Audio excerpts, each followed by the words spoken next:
Hey, welcome everybody back. What a special interview we had Coach Rivers at Hickson High School just a minute ago. Bill, we've got someone that we've tried to get on before and never has worked out. A very, very, very special guest tonight. Someone I'm excited to have on here. So, won't you go ahead and introduce Coach? Well, with us tonight, head girls basketball coach of the Pisgah Eagles, Hall of Fame coach, eight-time state champion, Carey Ellison. Welcome to the show, Coach. I've been looking forward to this.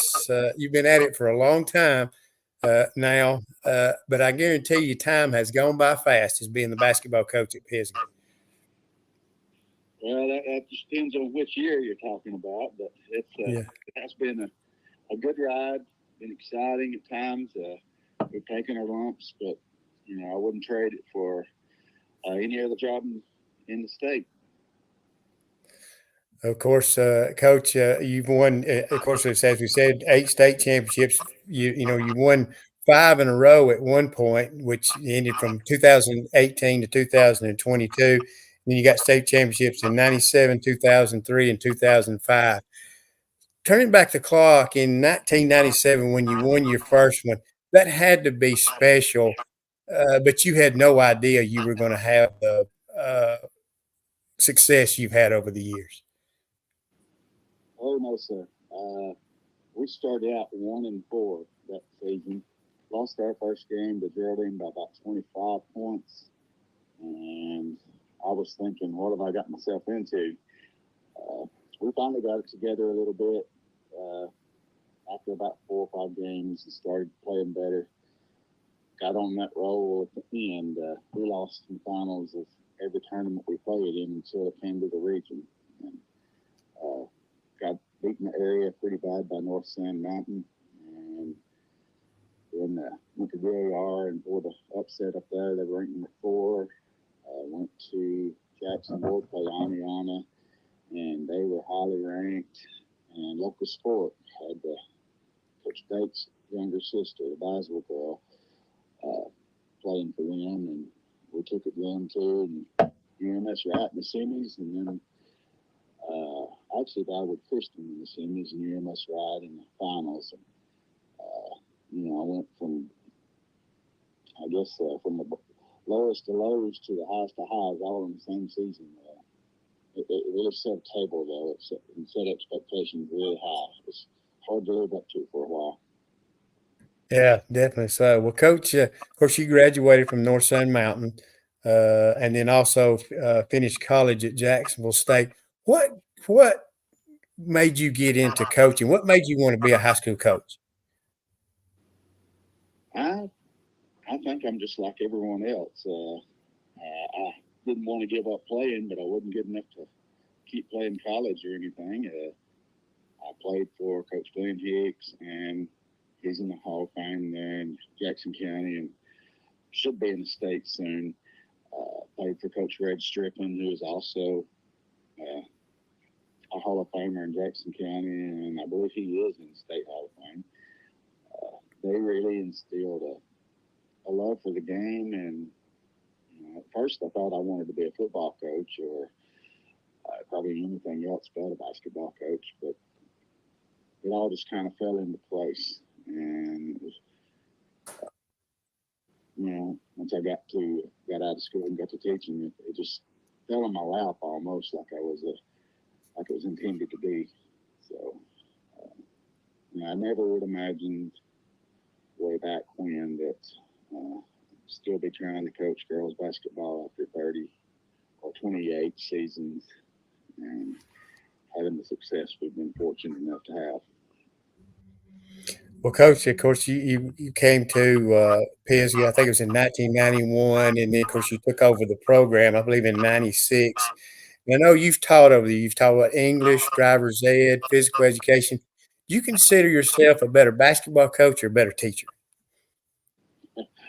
Oh, I guess that depends on who you ask. Hmm. I think I teach the basketball better than I teach in the classroom, but I do take pride in my classroom teaching as well. I tell them they have to get past my monotone and my boring presentation sometimes, but if they'll listen and travel, will learn, especially the English. I was blessed with great English teachers in high school and college. And,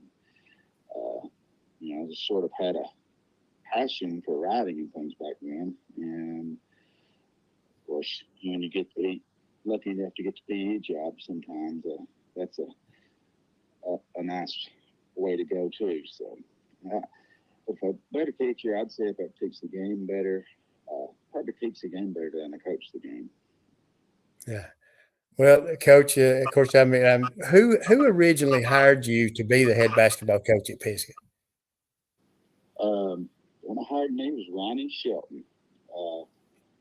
Strange enough, his brother, Bill Shelton, hired me to be a special ed education aide 5 years before that.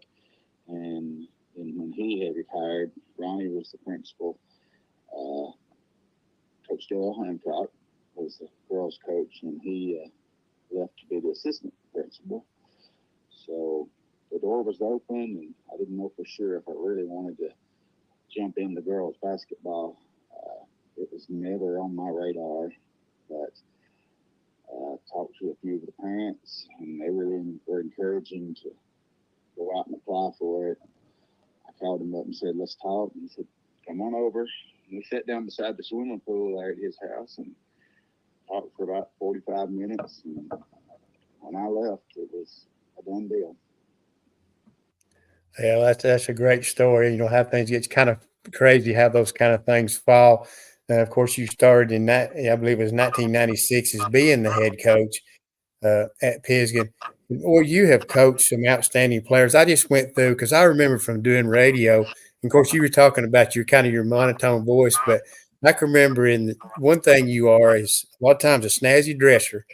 And you are very animated on the court. So your personality, I think, comes out there. I know one time on the radio, I had made some comment about the suit you were wearing, like being a mafia boss or something, and everybody ran with it. And I think it even got back to you, and you even said something about it because, every time that at Jacksonville, you always seem to put on your best dress. Well, my mom said, if you're going to do it first class.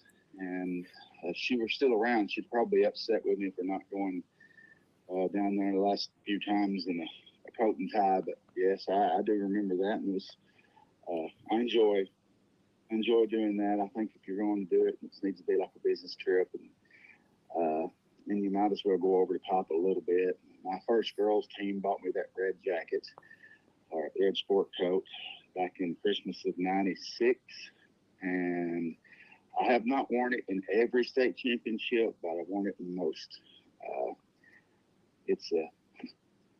I don't know if it's a good luck charm or not, because I've lost a few in it as well, but been very fortunate, and I do like to get dressed up and go represent. So. Yeah, definitely. So you're a great you're a great role model for Pisgah High School. Well, I just wanted to run through some of the girls you've coached. Of course, I'm going to miss out of a bunch of people, but you've had folks like Molly Hurd. Of course, she's playing at Lipscomb now, I think. You've had Holly Curry, Kaylee Tinker, Kristen White, Paige Darwin, Whitney Tinker, Annie Hughes, Presley Johnson, Whitney Ballard, Chastity Tinker, Brandy Law. You have had an all-star cast at Pisgah and have coached some great basketball players. Oh, I know. I couldn't have done anything without those. You start naming them, and I could probably keep on naming some that kind of go under the radar. The Tucker girls that you mentioned, Chastity and Whitney, they were special. Of course, I got my daughter, Chloe Womack, and her sister, Lily, my own niece, Carey Ellison. There's so many, I'm not wanting to hurt anybody's feelings by leaving them out, but there's just been so many good players. And I've had D1 athletes on the floor a lot, and it makes my job a lot easier when everybody, have that kind of player. But the role players is what's even, I won't say more special, but they're really special too, because once you get everybody understanding their job and they're willing to do it and accept it, it makes the job, the coaching job, a lot easier and go a lot smoother.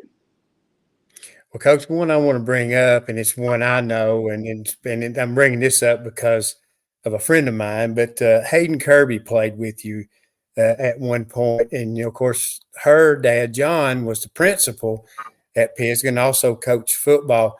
Was she a lot like her dad? Yeah, she certainly was. Very determined. She didn't have much black and white. I mean, much gray area about her. When she was playing, she was all in, and she was not the most athletic player on the floor at any point in time, but she had the biggest heart, and she always knew the game very well. I would say she's one of the best defenders, on-ball defenders I've had, especially considering her feet were not fast, but her brain worked so quick. She put herself in position to take charges. She didn't get beat off dribble very easily, and that had to be some throwback to her dad, John. I helped with football a little bit when he and Heath were coaching, and it was, I got to know them really well, and that I got to take some stuff away. I actually got Heath to help me with basketball for a few years, and John became principal and the boss there for a good while. So, Hayden was big, and that family in general has always been special to me. Yeah, of course, John, I played football with, and I told Hayden, I said he was very smart, a great decision maker, and he lacked in foot speed because we used to give him a hard time about it. But, he was kind of the glue that held the football team together.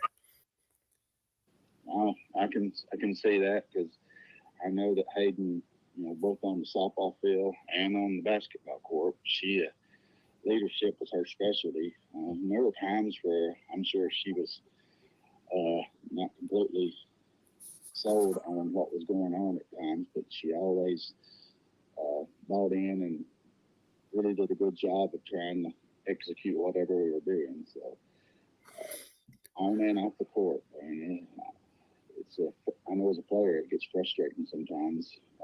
We didn't have the most successful team when she was playing, but we probably did a better job coaching, and they did a better job leading them than some of the teams that were more successful. Yeah, definitely that happens sometimes. Well, Coach, right now you've got Jamie Darwin as your principal. He's really big. I've known him for a long time. I remember he and I got to know each other when he coached JV basketball at Pisgah back when I first started doing radio, and that's how we got to know each other. But, he's a big supporter of athletics, and, kind of that's the lifeblood of Pisgah High School. It is. Coach Darwin, as I call him, my first year teaching, I coached football, and he was on the team, so I've been there on that long. But he's now my boss, and he does support each and every, not just athlete, but each and every student. But as far as athletics in Pisgah, it's kind of what we have to hang our hat on. We don't have much more going on in the town. I think we give them a good education and teach them some good life lessons through whatever endeavor they're taking on. But it's whenever the lights come on Friday night or on Tuesday or Friday in the gym, or even on a cold day like today when they're out playing softball, there's going to be a lot of people showing up wearing that Pisgah red. Yeah, definitely. So, well, Coach, of course, Coach Pruitt, is over the football program. He's had great success on the football field the last couple of years. And I know you're a supporter of all athletics, but, when the football teams are successful as what they are, and they're playing all the way into the semifinals, that kind of takes away a little bit from basketball. And that's going to lead me into what we're going to talk about now. It seems like your basketball team this year kind of got off to a slow start, but then they kind of hit their stride. I did radio in the Jackson County tournament, and they kind of hit their stride at that point. Yes, it was really hard for some reason this year to get going. Our schedule already was brutal, and mentally we were just not there.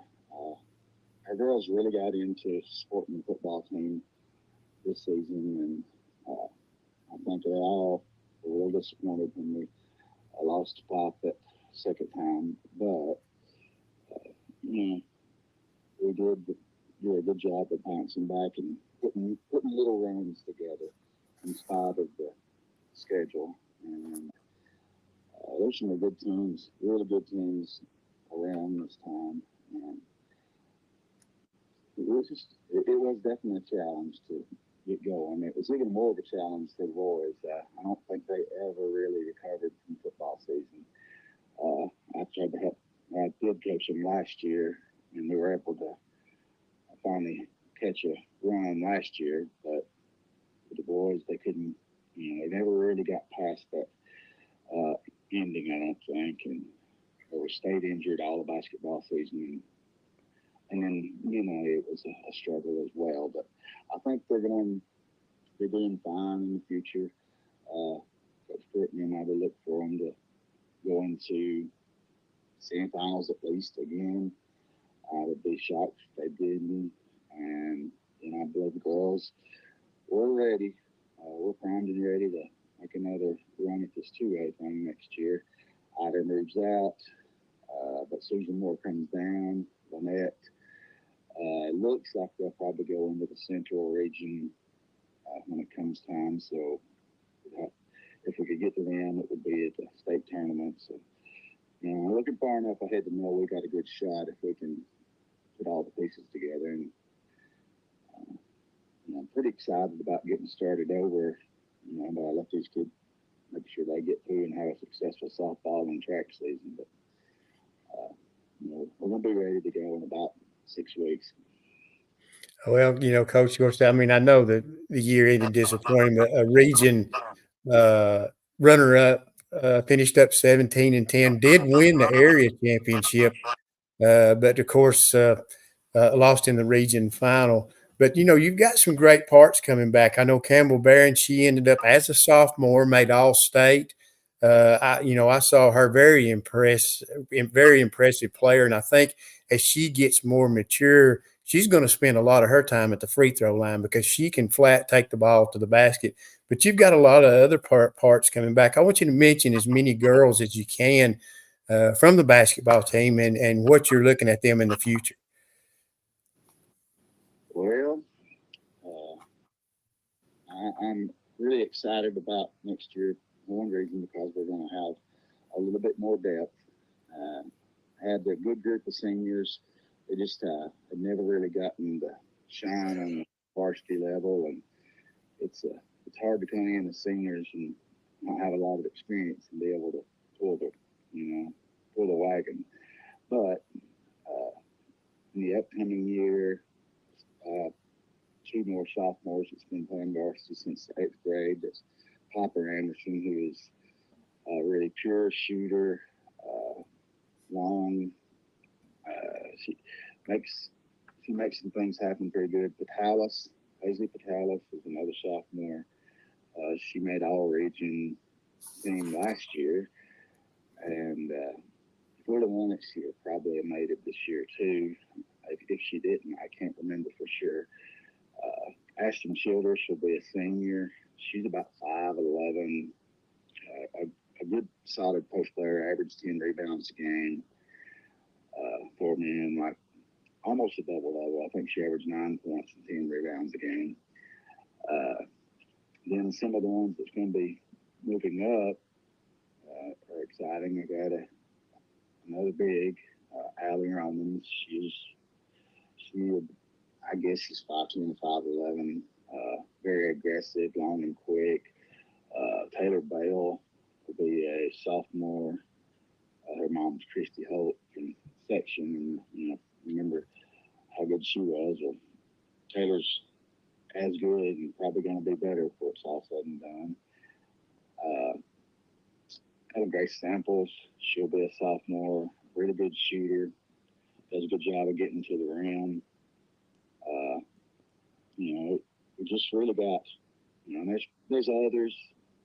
My mind's drawing a blank past there. The Caperton girl is a really good defender, Briley. She does what she tells her to do. Sometimes she does it, almost takes it to a fault. But if I tell her to go foul, she goes and fouls. Sometimes it's not exactly the way we wanted it done, but she does go hard. And that's so. There's a role for everybody that wants one. They're willing to take it. We're going to be in good shape. Well, Coach, your coaching style, are you more of a player's coach? Do you kind of give the kids the freedom to kind of be themselves, or are you kind of strict on them? I'm a wishy-washy is what my daughter says. She thinks I was tougher on me. I mean, all of them do, but in game, in the style that we want to play, I don't want them to be stopping and having to think a whole lot.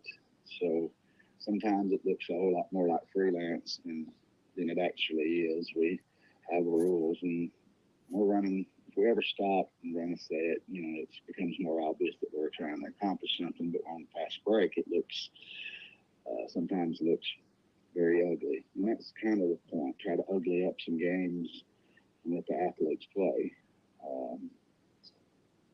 Discipline and things like that, I think we'll break them in early enough to where we don't have any, rarely have any issues with a varsity player that's, having trouble off the floor, or, girls are girls. They're going to fuss feud a little bit, but, they all understand they need each other. And, when that sets in, I don't have to get involved in that kind of thing very much. So, I'm not sure. I'm not sure if I'm more disciplined. I know the way we play, it doesn't look like it. So, and it probably look less like it next year because we're going to try to get back up the pace. We kind of went to more of a half-court game as much, or quite a bit this last year. And next year we should have more depth, so I want to get back up, get back to pressing, and get back to running the floor a little bit. So it may add to the games up even more, but getting free layups and stuff is a lot easier than going against someone that's got a great defense like the Iders and the Susan Moores and all of those of the world. You better get some easy baskets if you're going to play them. So. Mm-hmm. Definitely. So, of course, I've read a couple of times where you want to play up tempo, but you want to play in your face defense, basically. Yes, sir. And I say that. I went and visited with Gene Durden a long time ago. He was the Dade County coach, and he's over at Buford, Georgia now. He's been multiple times state champion there in the big class in Georgia. Now, I learned his version of man defense, which is really kind of a fluff man off the ball, but intelligent pressure on the ball. And basically taking away all the paint and forcing the three. Well, it worked really good before everybody on Sand Mountain got a lot better at shooting, and now you can't play as far off of them as you could at one time. So now we kind of have to play a little closer, challenge shots more. So end up giving up too many layups some nights because we're having to close and chase people off the 3-point line. But I like pressure defense on the full court, and I like to stop up that paint on the half court. So. Yeah. Well, Coach, and that leads me to this right here is, around this area, girls basketball has been challenging and been fierce for a long, long time. Sometimes your records aren't, are not indicative of how good a basketball team you've got because the competition level is so good. Like even at 1A this year, Skyline's girls were very, very good. I've always said that out of the region that Pisgah, Ider, Section, and North Sand Mountains in, if you can get out of your backyard, you've got a chance to win a state championship. Oh yes, we almost snow every year. Like the last 2 years, we expected to be playing Ider in the regional finals. We was going to finish 1 and 2 in the area and go through the sub region and get back to each other. We didn't do our parts in 2022-23.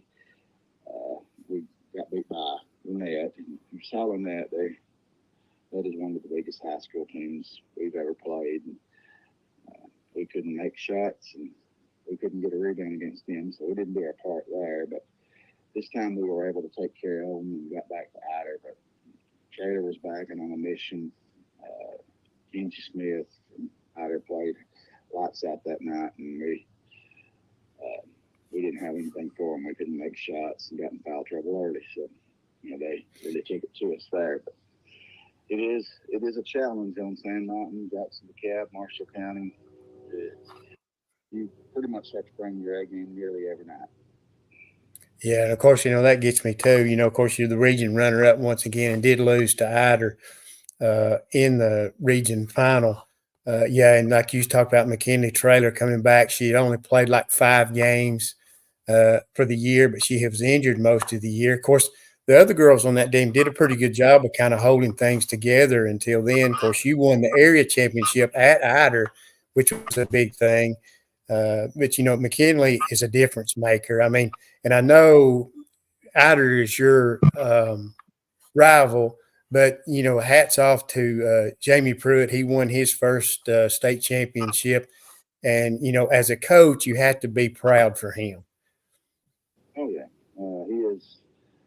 He's a great coach, great person. Watched him play high school, being from North Sand Mountain as well.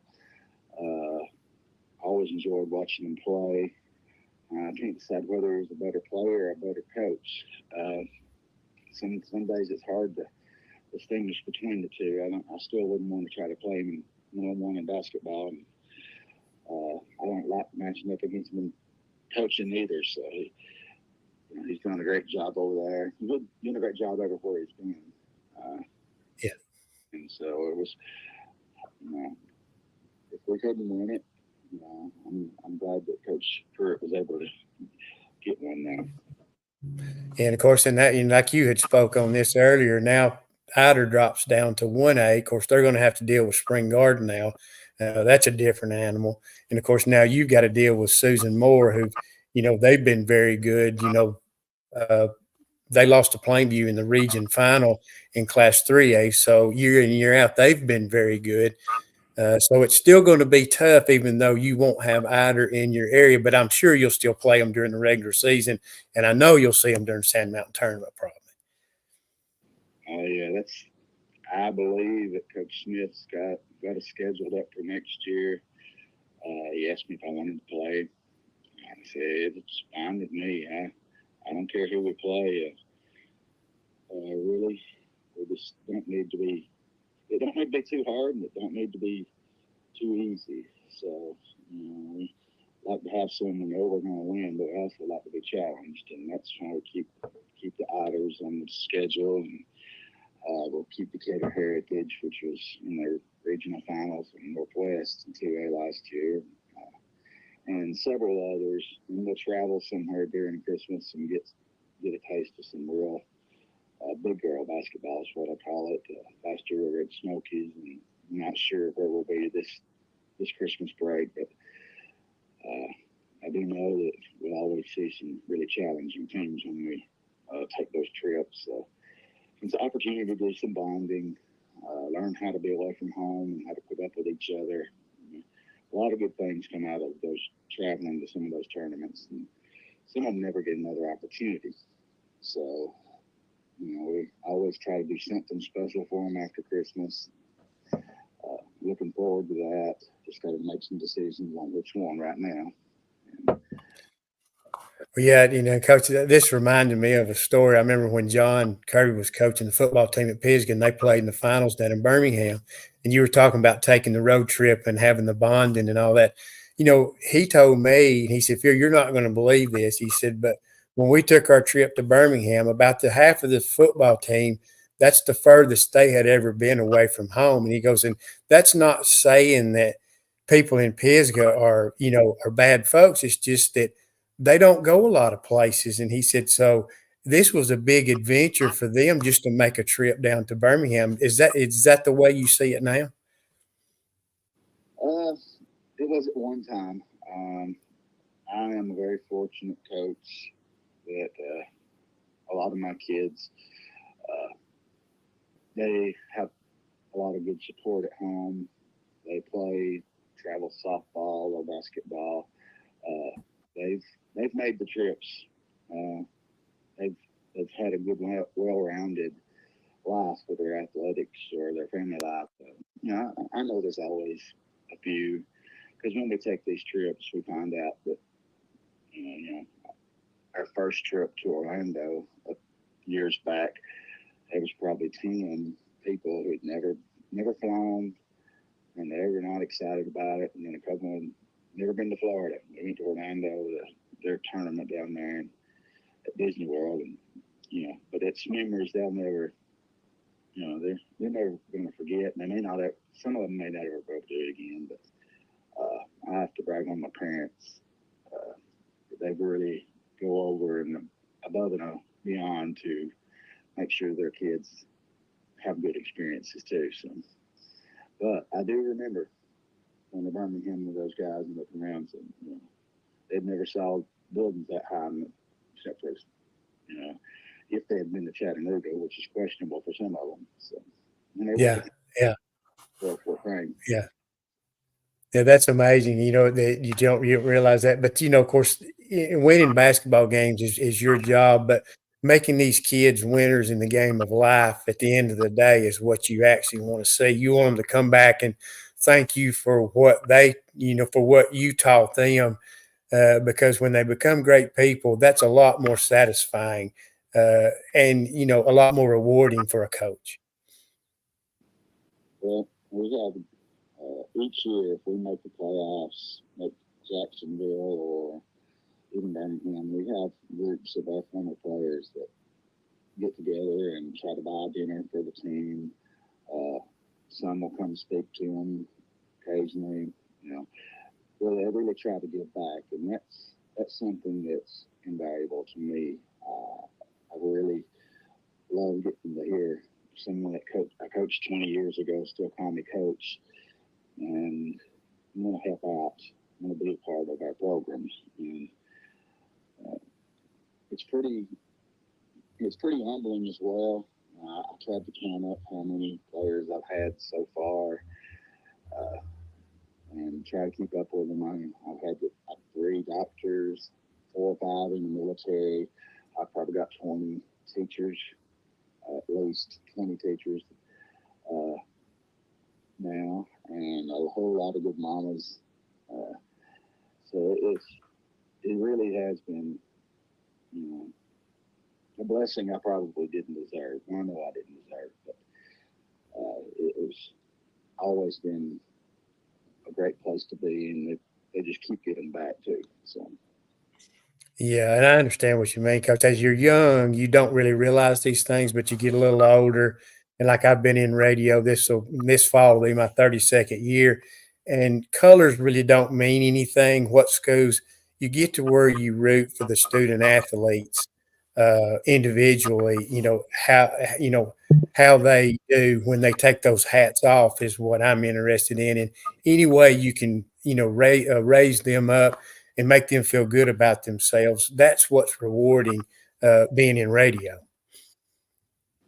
Yeah, I can imagine so, because it's they like to hear their name called out. They like to get some accolades. Most of our girls are really unselfish with the individual awards and things like that.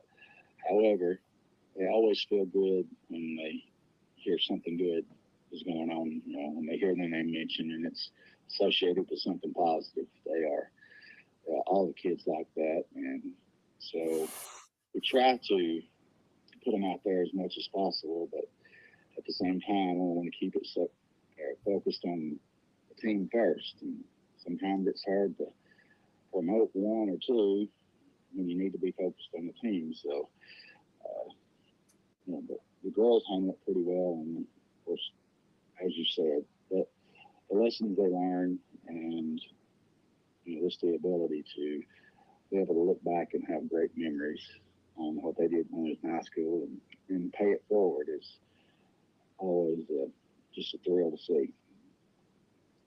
Randy, is there some stuff you want to ask? I have a question from our friend Howie Cheney. He wanted to ask Coach Ellison, winning all the state titles and people knowing Pisgah's history and you having the bullseyes on your back, how do you get each group of girls not to listen to the hype or the history or the success you've had prior, Coach? Well, it's a great question. Take it back to Coach Glenn Hicks, Coach Ed Strickland, even when I visited with Coach Sturden for those few days, and they all had the same message: you got to coach attitude every day.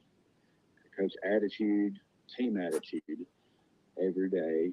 And I know very well that the girls get tired of me trying to coach them into making good decisions, being there for each other, watching how they talk to each other, but still communicating very well and understanding that they have that bullseye on their back. It's a huge challenge, especially when they're expecting to win. It's a little easier when we get to be the underdog, but sometimes we play underdog when we're not. But I'll play whatever card I have to if I can get them motivated. But it's the attitude coaching every day. All of my staff members have always helped in that, talking about what winners do. And, winners don't look past this team. They take care of business before they go on to the next one. They're not worried about themselves. They're worried about how they can help us win. And so it's a constant challenge, but that's how we try to do it. We try to motivate them as well as we can and get them to thinking about the big picture instead of just getting caught up in all of the noise. And the noise is everywhere. So, from their parents, from their friends, from the school, there's noise going on all the time, and even more so with their social media habits now. So that's probably the biggest challenge right now is keeping them grounded and, from taking the social media things too serious, being addicted to all that stuff, because, it's supposedly in good fun, but still, mudslinging starts and they get really caught up in it sometimes. So there's just a lot of unique challenges, and the older I get, the harder it is to do, as you said, keep them motivated and keep them focused. Yeah, because what makes that hard, especially in social media, is things get taken out of context sometimes, and people are critical when they shouldn't be. Always, in social media, everybody needs to be positive naturally because it's beneficial to the kids because they read this stuff and they take it to heart. Well, Coach, Melissa's your wife right now. How important, of course, you've got children too. How important is family supporting a basketball coach where basketball takes up a lot of your time? Well, you're probably not going to have a family very long if there's not some understanding that, there's going to be some time missed. I was single for a long, long time. And so I was fortunate enough to marry into a family with lots of good girl athletes too. So I ended up coaching some of them, and 3 of them to be exact. And, that was a challenge in itself. Melissa understood, that I was not going to be at home as much as wanted to be, or she might want. But she, once she was well and able to, she was at all games. She's got some health issues that keeps her from going as much as she wants to go now, but it's mostly out of precaution. Immune system is challenged some, so staying away from potential sicknesses is important for her right now. But she still always want to know what she can do and how she can help, and is very understanding. I don't know too many successful coaches. If they have wives, the wives, they're not understanding, they're probably not successful. They're either not successful at their marriage or they're not successful at their profession, because it takes, it's going to take some sacrifice from both to make it happen and be successful at it. Coach, a couple more things I want to add. And of course, I'll let Randy ask a couple questions if he wants to. But I wanted to talk to you about this. Of course, the old gym is named after Paul Cooley Gymnasium, who won 500 and some odd basketball games as a coach. But now the new gym has your name on it. And of course, you're a Jackson County Hall of Fame inductee. You've also won over 700 basketball games and 8 championships, which really and truly, I know you really would, want to put it this way, but you're a legend already at Pisgah High School. But getting your name put on that gym has to mean you're well thought of by your peers. Well, it's definitely humbling. I didn't see that coming. Uh, it's been about 3 or 4 years now, and they approached me right before they actually had the ceremony and said, "This is what we're going to do."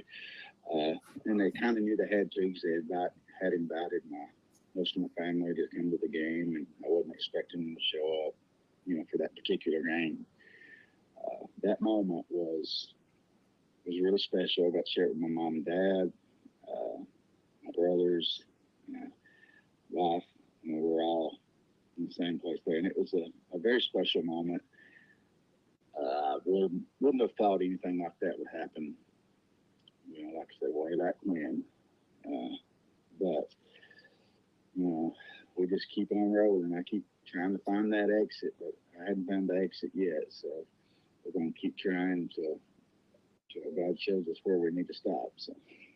Yeah, so I guess that means you're still enjoying coaching basketball. Inspiring young people, it never gets old. I'm going to be honest. It gets more stressful each year.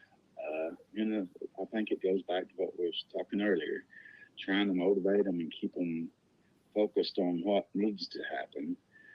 And there's so much going on. Sometimes I think I'm outdated and too old for this. But as long as I feel like I can make a difference, I'm going to, or I'm going to make the effort.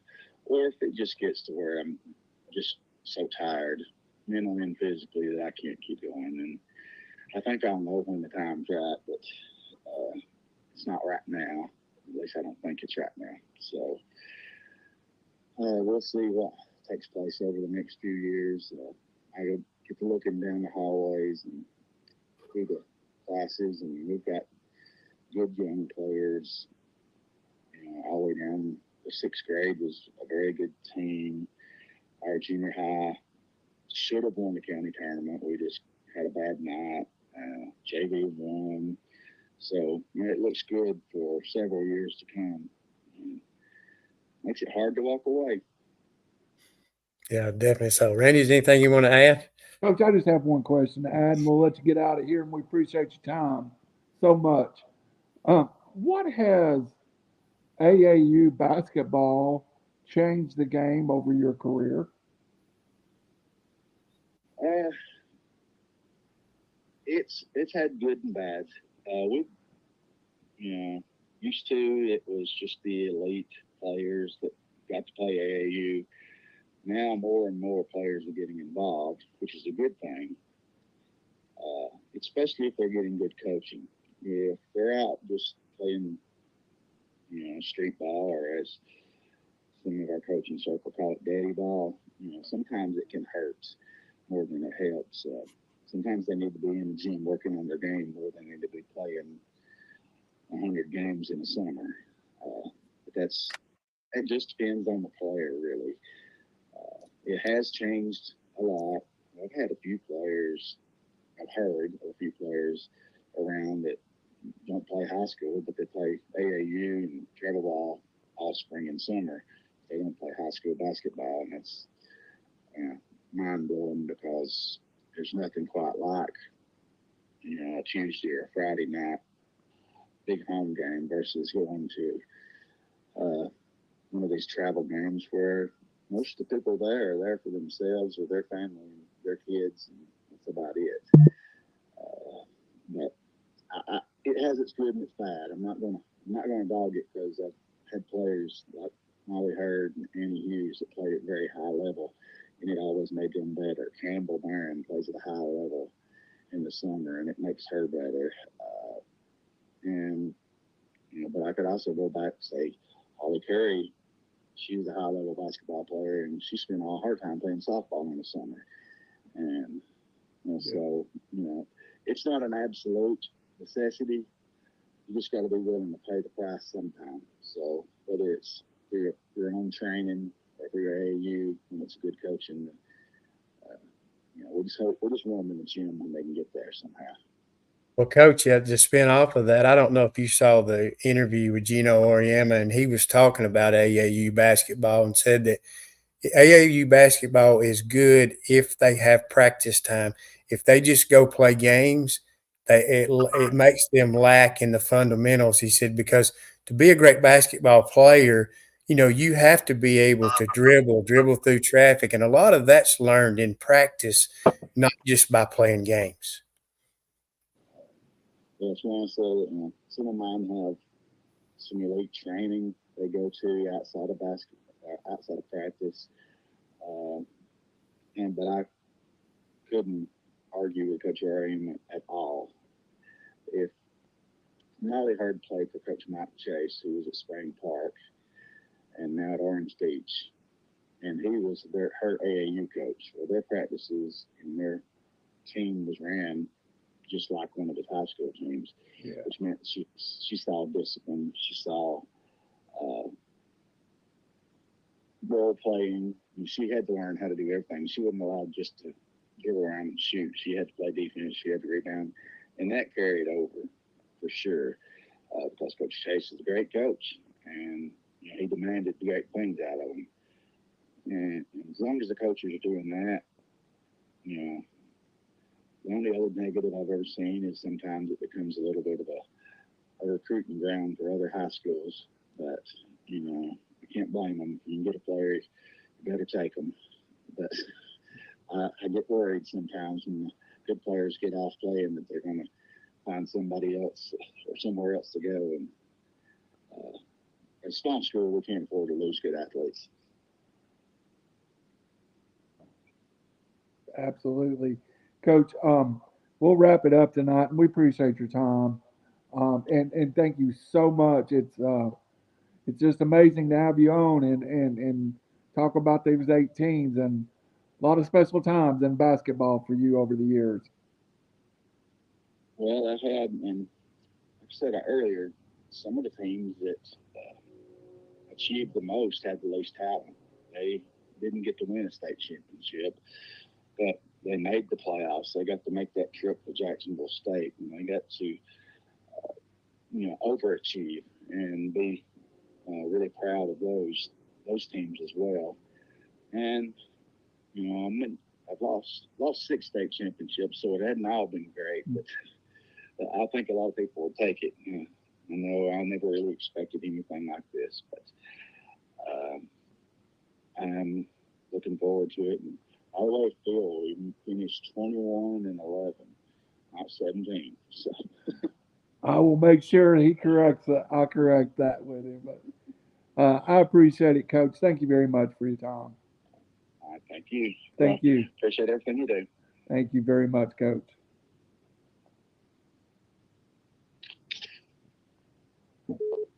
Well, we dropped Phil in the last few minutes of that interview.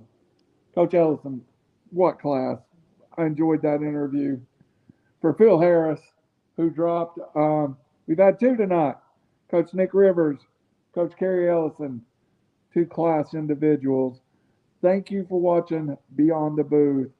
This is Randall Cunningham, Phil Harris, every Monday night, 6 or 7 o'clock, according to how many guests we have.